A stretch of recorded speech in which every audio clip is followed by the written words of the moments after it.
Welcome to Python life YouTube channel. Previously మనం data టైప్స్లో first ఇంట్ కానీ క్యార్ కానీ చూసాం. ఈ వీడియోలో మనం వాయిడ్ గురించి చూడబోతున్నాం, అలాగే ఫ్లోట్ అండ్ డబుల్ గురించి చూడబోతున్నాం. సో ఈ వీడియోలోకి వెళ్ళిపోదాం. సో ఫస్ట్ ఫ్లోట్ అంటే ఏం లేదు, used to represent numbers with decimal point. అంటే ఏంటి, ఇప్పుడు నార్మల్గా మనం ఇంటీజర్ అంటే ఏంటి, 8 ఉంటుంది కదా, 8 ఉంది, 9, 10 ఇలాంటి మనం ఇంటీజర్స్గా చెప్తున్నాం కదా. డెసిమల్ పాయింట్ అంటే ఇప్పుడు 8.15, 9.20, 10.16 ఇలాంటి డెసిమల్ పాయింట్స్ వచ్చినప్పుడు అప్పుడు మనం ఫ్లోట్ అనేది యూజ్ చేయాలి. ఇంటీజర్కి నార్మల్గా 1, 2, 3, 4, 5, 6 ఇలాంటివి వస్తే మాత్రం నేను ఏం చెప్పాను, ఇంటీజర్ అని చెప్పాను. కానీ ఇక్కడ డెసిమల్ పాయింట్స్ ఇలాంటివి వచ్చినప్పుడు ఫ్లోట్ అనేది యూజ్ చేయాలి. సో ఇదే చెప్పాను, used to represent numbers with decimal point. So అప్పుడు మనం ఏం చేయాలి, ఫ్లోట్ అనేది యూజ్ చేయాలి. దీని కెపాసిటీ ఎంత, మరి ఎంత స్టోర్ చేయగలుగుతుంది అంటే 4 బైట్స్ మాత్రమే ఫ్లోట్ అనేది స్టోర్ చేయగలుగుతుంది. దీని రేంజ్ ఏంటంటే -3.4 E38 to +3.4 E38. Okay, float ఇప్పుడు మనం ఎప్పుడైనా డిక్లేర్ చేసేటప్పుడు ఏం చేస్తాం, ఫ్లోట్ అని చేస్తాం. అప్పుడు ఇంటీజర్కి అయితే ఇంట్ ఏ ఇలా ఇచ్చి ఏ = 10 ఇనిషియలైజేషన్ చేసాం. సో ఇంట్ అంటే ఏం చెప్పాను, డాటా టైప్ అని చెప్పాను. ఏ అంటే ఏం చెప్పాను, వేరియబుల్ అని చెప్పాను.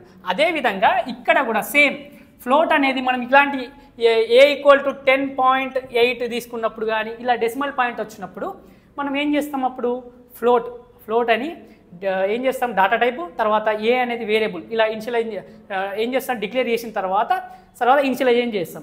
సో ఇలా మళ్ళీ ఫార్మాట్ స్పెసిఫైర్ ఇంటీజర్కి ఎలా అయితే మనం %d అని చెప్పాము, అలాగే ఇక్కడ ఫ్లోట్కి ఏముంటుంది, %f రాయాలి.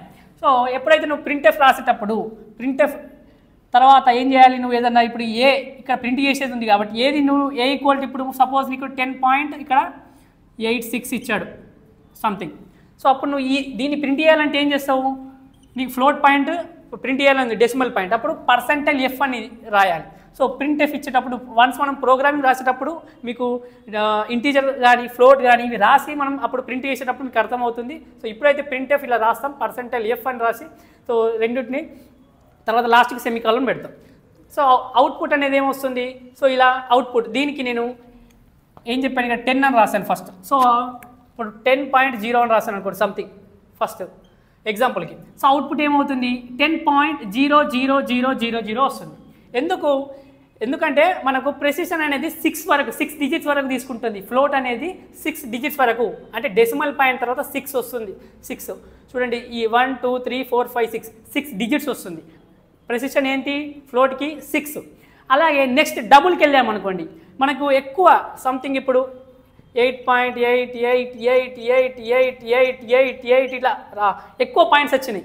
సో అప్పుడు మనం ఏం చేయాలి, డబుల్ అనేది యూజ్ చేయాలి. సో డబుల్ యూజ్ చేసినప్పుడు ఏంటి, మనకి దీని కెపాసిటీ ఎంత, మరి ఎంత స్టోర్ చేయగలుగుతుంది అంటే 8 బైట్స్ స్టోర్ చేసుకోగలుగుతుంది. సో మీకు 1 బైట్ = 8 బిట్స్ అండి. నేను ప్రీవియస్లీ క్యార్ టైప్ చెప్పేటప్పుడు ఒకటి మర్చిపోయాను. సో అది ఎంత స్టోర్ చేయగలుగుతుందంటే 1 బైట్ మాత్రమే స్టోర్ చేయగలుగుతుంది క్యార్లో. సో 1 బైట్ అంటే 8 బిట్స్. సో ఇది గుర్తుపెట్టుకోండి, నేను ప్రీవియస్లీ మర్చిపోయాను ప్రీవియస్ వీడియోలో. సో డబుల్ ఎంత, 8 బైట్స్ అని చెప్పాను. అలాగే ఇంకా ఎక్కువ స్టోర్ చేసుకోవాలన్నది, ఇంకా ఎక్కువ నీకు ప్రెసిషన్ ఉన్నాయి, ఎక్కువ డిజిట్స్ ఉన్నాయి. సో లాంగ్ డబుల్ అని తీసుకొని 10 బైట్స్ స్టోర్ చేయగలుగుతుంది. సో ఎప్పుడైతే నువ్వు ఇలా రాసేటప్పుడు మీ ప్రోగ్రాంలో డబుల్ ఇన్కమ్ ఇలా కానీ డబుల్ శాలరీ కానీ ఇంకా ఎక్కువ నీకు స్టోర్ చేయాలని ఉంది 10 bytes. So long double income, long double salary ఇంకేదన్నా నువ్వు అలా డిక్లేర్ చేయొచ్చు. సో దీని ప్రిసిషన్ ఎంత, మరి దీనికి 6 అని చెప్పాను ఏంది ఫ్లోట్కి. సో దీని ప్రిసిషన్ ఎంత, డిజిట్స్. మన ఒక డెసిమల్ పాయింట్ తర్వాత ఎన్ని డిజిట్స్, ఇక్కడ 14 డిజిట్స్ వరకు మనం రాయొచ్చు. ఇక్కడ 14 డిజిట్స్ వస్తుంది అవుట్పుట్లో. మీరు ఒకసారి ప్రోగ్రామ్ రన్ చేసేటప్పుడు చెక్ చేస్తాం మనం, ఇక్కడేమో 6 డిజిట్స్ వస్తుంది పైన, తర్వాత ఇక్కడేమో 14 డిజిట్స్ వస్తుంది. సో ఇది ఫ్లోట్ అండ్ డబుల్ గురించి. ఎప్పుడైతే నీకు డెసిమల్ పాయింట్స్ గురించి వచ్చినప్పుడు నువ్వు కంపల్సరీ ఫ్లోట్ అనేది తీసుకోవాలి. దానికి ఏంటి, %f అనేది నువ్వు ఫార్మాట్ స్పెసిఫైర్గా యూజ్ చేయాలి. నెక్స్ట్ వచ్చేసింది వాయిడ్ అంటే ఏం లేదండి, void is nothing but empty or nothing.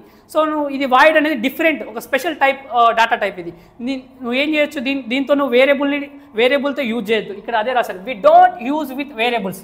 So నువ్వు దీన్ని వేరియబుల్తో మాత్రం యూజ్ చేయొద్దు. ఇప్పటివరకు మిగతా ఏం చేసావు, ఇంట్ ఏ ఇలా డిక్లేర్ చేసావు, ఇదేంటి వేరియబుల్. సో ఫ్లోట్ ఏ. సో నువ్వు అట్లా వాయిడ్ని మాత్రం వేరియబుల్తో యూజ్ చేయరాదు. ఇది ఒక special type of data type అన్నట్టు. సో ఏంటంటే దీన్ని నేను ఫంక్షన్స్ తోటి యూజ్ చేస్తావు, వేరియబుల్ తోటి యూజ్ చేయవు, దేన్ని వాయిడ్ని వేరియబుల్తో యూజ్ చేయవు, ఫంక్షన్తో యూజ్ చేస్తావు. Okay, so if a function do not return any value, ఏదైనా ఫంక్షన్ అనేది ఏదైనా వాల్యూ రిటర్న్ చేయకపోతే then that declare that function void type. ఏదైనా ఫంక్షన్ అనేది ఏది రిటర్న్ చేయట్లేదు, సో అప్పుడు దాన్ని ఏం చేస్తాను, వాయిడ్ టైప్ అనేది తీసుకుంటాం. సో అందుకే నువ్వు వేరియబుల్తో మాత్రం దీన్ని చేయం. వాయిడ్ అనేది అసలు ఏమి ఎంటీ ఆర్ నథింగ్ అన్నట్టు.